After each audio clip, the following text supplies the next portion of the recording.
খবর পড়ছি শুভ্রা চক্রবর্তী। প্রথমে বিশেষ বিশেষ খবর। প্রধানমন্ত্রী নরেন্দ্র মোদী আজ রোজগার মেলায় ভিডিও কনফারেন্সিং এর মাধ্যমে ৫১,০০০-এর বেশি নবনিযুক্তদের হাতে নিয়োগপত্র তুলে দেবেন। নির্বাচন কমিশন জানিয়েছে, বিহারে মোট ভোটারের ৭৪%-এরও বেশি, প্রায় ৭,৯০,০০,০০০ মানুষ তাদের নথি জমা দিয়েছেন। জাতীয় নিরাপত্তা উপদেষ্টা অজিত দোভাল বলেছেন, ভারতের সাম্প্রতিক অপারেশন সিঁদুর পাকিস্তানের ৯টি জঙ্গি ঘাঁটিতে নিখুঁতভাবে আঘাত এনেছে। আহমেদাবাদে মর্মান্তিক বিমান দুর্ঘটনায় ২৬০ জনের মৃত্যুর এক মাসের মাথায় বিমান দুর্ঘটনা তদন্ত ব্যুরো AAIB তাদের ১৫ পাতার প্রাথমিক রিপোর্ট পেশ করেছে। উইম্বলডন ওপেন টেনিসে পুরুষদের সিঙ্গলসে ইতালির ইয়ানিক সিনার এবং স্পেনের কার্লোস আলকারাজ ফাইনালে উঠেছেন।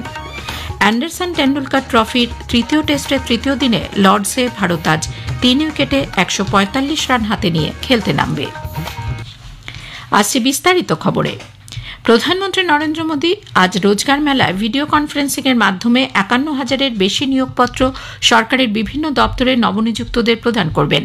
এই ভিডিও অনুষ্ঠানে তিনি তাদের উদ্দেশ্যেও ভাষণ দেবেন। ১৬তম রোজগার মেলা দেশজুড়ে ৪৭টি জায়গায় অনুষ্ঠিত হবে। কেন্দ্রীয় সরকারের মন্ত্রক এবং অন্যান্য বিভাগে নিয়োগ প্রক্রিয়া চলছে। রোজগার মেলার মাধ্যমে এখনও পর্যন্ত ১০ লক্ষেরও বেশি নিয়োগপত্র প্রেরণ করা হয়েছে। রেল মন্ত্রক, স্বরাষ্ট্র, স্বাস্থ্য, পরিবার কল্যাণ, শ্রম এবং নিয়োগ ও ডাক বিভাগ সহ একাধিক বিভাগে নতুন নিয়োগ হচ্ছে। প্রধানমন্ত্রীর নিয়োগ বৃদ্ধির পরিকল্পনায় অগ্রাধিকারের লক্ষ্যে রোজগার মেলা অন্যতম প্রয়াস। দেশ গঠনের জন্য যুবদের উদ্বুদ্ধ করতে তাদের স্বাবলম্বী করে তোলার সুযোগ সুবিধা প্রদানের ক্ষেত্রে রোজগার মেলার গুরুত্ব অপরিসীম। নির্বাচন কমিশন জানিয়েছে, বিহারে মোট ভোটারের ৭৪%-এরও বেশি, প্রায় ৭,৯০,০০,০০০ মানুষ তাদের নথি জমা দিয়েছেন। গত ১৭ দিন ধরে চলা ওই রাজ্যের ভোটার তালিকায় বিশেষ নিবিড় সংশোধন প্রক্রিয়া ভোটারদের কাছ থেকে তাদের নথি সংক্রান্ত ফর্ম জমা নেওয়া হচ্ছে। এ মাসের ২৫ তারিখ পর্যন্ত ফর্ম জমা দেওয়া যাবে বলে কমিশন জানিয়েছে। এই পর্যবেক্ষণের দ্বিতীয় পর্যায়ে বুথ স্তরের আধিকারিকরা বাড়ি বাড়ি গিয়ে ভোটারদের সঙ্গে কথা বলবেন এবং তাদের কাছ থেকে পূরণ করা ফর্মগুলি সংগ্রহ করবেন। এই পর্যায়ে ৩৮টি জেলা নির্বাচনী আধিকারিক, রাজ্যে ২৪৩টি বিধানসভা কেন্দ্রের ইলেকটোরাল রেজিস্ট্রেশন অফিসার বা ইআরও এবং ৯৬৩ জন সহকারী ইআরও নিয়মিতভাবে এই প্রক্রিয়ার উপর নজর রাখছেন। নির্বাচন কমিশন আরও জানিয়েছে, প্রায় ৭৮,০০০ বিএলও এবং নবনিযুক্ত প্রায় ২০,০০০ বুথ লেভেল অফিসার সহ অন্য নির্বাচনী আধিকারিকরা সময় মতো এই কাজ শেষ করার জন্য নিরন্তর প্রয়াস চালাচ্ছেন। ৪ লক্ষেরও বেশি স্বেচ্ছাসেবক বয়স্ক, দিব্যাঙ্গ, অসুস্থ ভোটারদের এই কাজে সহায়তা করছেন। নতুন দিল্লিতে এক জাতি এক নির্বাচন নিয়ে গতকাল যৌথ সংসদীয় কমিটির এক বৈঠক বসে। লোকসভার ২৭ জন সদস্য এবং রাজ্যসভার ১২ জন সদস্যকে নিয়ে গঠিত এই কমিটির সদস্যরা বৈঠকে ১২৯তম সংবিধান সংশোধনী বিল এবং কেন্দ্রীয় অঞ্চল আইন সংশোধনী বিল ২০২৪ নিয়ে মত বিনিময় করেন। সংসদীয় বৈঠকে বিজেপি সাংসদ পিপি চৌধুরীর নেতৃত্বে আইনি বিশেষজ্ঞদের সঙ্গে আলোচনা করা হয়। প্রাক্তন বিচারপতি ডিওয়াই চন্দ্রচূড় ও বিচারপতি জগদীশ সিং খেয়ার কমিটির সামনে একই সঙ্গে অনুষ্ঠিত নির্বাচনী প্রক্রিয়ার সমস্যা নিয়ে নিজেদের বক্তব্য রাখেন।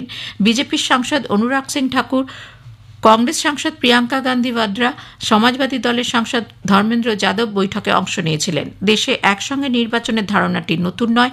সংবিধান গৃহীত হওয়ার পর ১৯৫১ থেকে ৬৭ সাল পর্যন্ত একসঙ্গে সমস্ত রাজ্যের লোকসভা ও বিধানসভা নির্বাচন হয়েছে। যদিও ১৯৬৮ এবং ৬৯ সালে বেশ কিছু রাজ্য বিধানসভা সময়ের আগেই ভেঙে যাওয়ার কারণে একসঙ্গে নির্বাচন করা সম্ভব হয়নি। জাতীয় নিরাপত্তা উপদেষ্টা অজিত দোভাল বলেছেন, ভারতের সাম্প্রতিক অপারেশন সিঁদুর পাকিস্তানের অভ্যন্তরে ৯টি জঙ্গি ঘাঁটিতে অত্যন্ত সাফল্যের সঙ্গে আঘাত এনেছে। গতকাল চেন্নাইতে আইআইটি মাদ্রাজের ৬২তম বার্ষিক সমাবর্তনে বক্তব্য রাখার সময় তিনি বলেন, ভারতের সশস্ত্র বাহিনী ক্ষেপণাস্ত্রের মাধ্যমে নিখুঁতভাবে নির্দিষ্ট লক্ষ্যবস্তুতে আঘাত আনতে সফল হয়েছিল। We decided to have 9 terrorist targets in the crisscross of Pakistan. We missed none, and it was precise to the point where we knew who is where. Entire operation was started at 5 minutes past 1 and was over at 28 minutes past 1.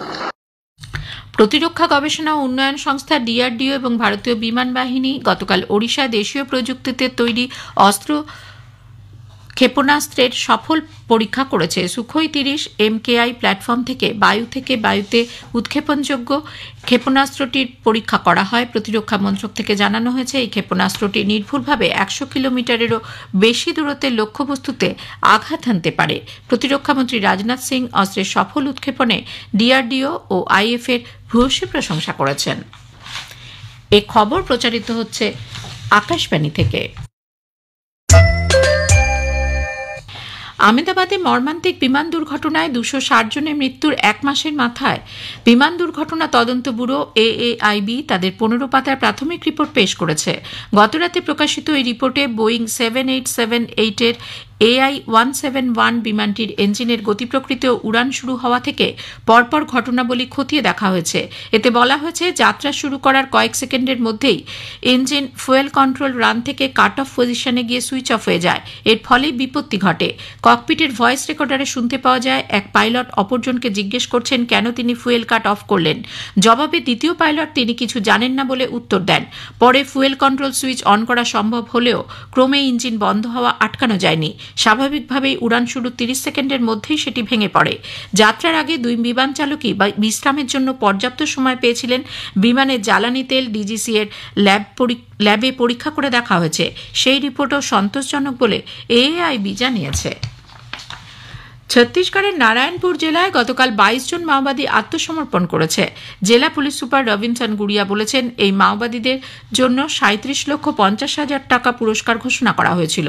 প্রশাসন জানিয়েছে আত্মসমর্পণকারী মাওবাদীদের প্রত্যেককে 50,000 টাকা করে উৎসাহ ভাতা দেওয়া হবে। এছাড়াও তারা সরকারের কাছ থেকে অন্য সুযোগ সুবিধাও পাবেন। কলকাতা হাইকোর্ট SSCর নতুন নিয়োগ বিধি ও বিজ্ঞপ্তি চ্যালেঞ্জ সংক্রান্ত মামলায় রাজ্যের কাছে একগুচ্ছ নথি তলব করেছে। দুই বিচারপতি সৌমেন সেন ও স্মিতা দাসদের ডিভিশন বেঞ্চ গতকাল এই মামলার শুনানিতে 26,000 চাকরি বাতিলের নির্দেশকে চ্যালেঞ্জ করে সুপ্রিম কোর্টের রাজ্য যে সমস্ত হলফনামা ও নথি জমা দিয়েছে সেগুলি আগামী সোমবার 14 জুলাই দেখতে চান। নতুন রুল ও বিজ্ঞপ্তির যেসব অংশ চ্যালেঞ্জ করে মামলা দায়ের হয়েছে সোমবারের শুনানিতে রাজ্যকে তারও জবাব দিতে বলেছে ডিভিশন বেঞ্চ। রেল মন্ত্রক দক্ষিণ পূর্ব রেলের দুটি নতুন প্রকল্পের অনুমোদন দিয়েছে। এর একটি হল নিমপুরা রিসেপশন ইয়ার্ড এবং খড়গপুরের মধ্যে তৃতীয় লাইন স্থাপন এবং অপরটি হল কলাইকুণ্ডা এবং নিমপুরা পশ্চিমের মধ্যে নতুন লাইন স্থাপন। নিমপুরা রিসেপশন ইয়ার্ড ও খড়গপুর জংশনের মধ্যে 157.86 কোটি টাকা ব্যয় 6.41 কিলোমিটার দৈর্ঘ্যের রেললাইন স্থাপনের ফলে এই পথে পণ্যবাহী ট্রেনের গতি অনেকটাই বৃদ্ধি পাবে। এছাড়া 224.44 কোটি টাকা ব্যয়ে 12.33 কিলোমিটার দীর্ঘ কলাইকুণ্ডা নিমপুরা পশ্চিম প্রকল্পের কাজ শেষ হলে হাওড়া মুম্বাই ও হাওড়া চেন্নাই পথে ট্রেনের গতি অনেকটাই বৃদ্ধি পাবে।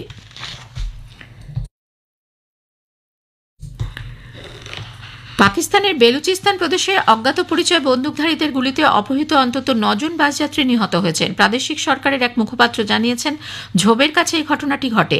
সশস্ত্র হামলাকারীরা যাত্রীবাহী বাস থামিয়ে তাদের পরিচয় যাচাই করে গুলি করে হত্যা করে। সংবাদ সংস্থা সূত্রের খবর নিহত 9 জনই পাকিস্তানের সামরিক গোয়েন্দা এজেন্ট ছিলেন। তারা কোয়েটা থেকে লাহোর যাচ্ছিলেন। এখনও পর্যন্ত কোনো গোষ্ঠী এই হামলার দায় স্বীকার করেনি। হিমাচল প্রদেশে একাধিক স্থানে গতরাত থেকে ভারী বৃষ্টিপাত হচ্ছে। রাজ্যে সিমলা সহ একাধিক অঞ্চলে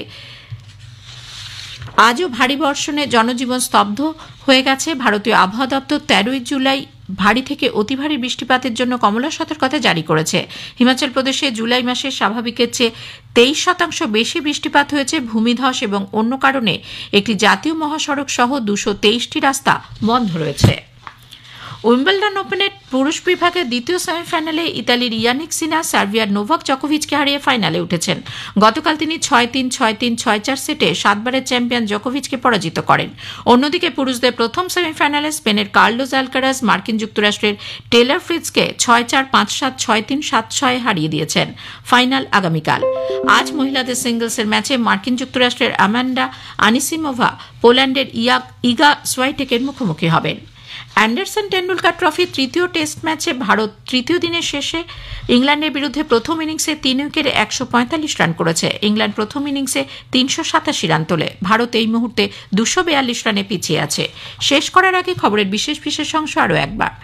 প্রধানমন্ত্রী নরেন্দ্র মোদী আজ রোজগার মেলায় ভিডিও কনফারেন্সিং এর মাধ্যমে ৫১,০০০-এর বেশি নবনিযুক্তর হাতে নিয়োগপত্র তুলে দেবেন। আহমেদাবাদে মর্মান্তিক বিমান দুর্ঘটনায় ২৬০ জনের মৃত্যুর এক মাসের মাথায় বিমান দুর্ঘটনা তদন্ত ব্যুরো AAIB তাদের ১৫ পাতার প্রাথমিক রিপোর্ট পেশ করেছে। খবর পড়া এখনকার মতো শেষ হলো। পরের খবর ৭টা বেজে ২৫ মিনিটে।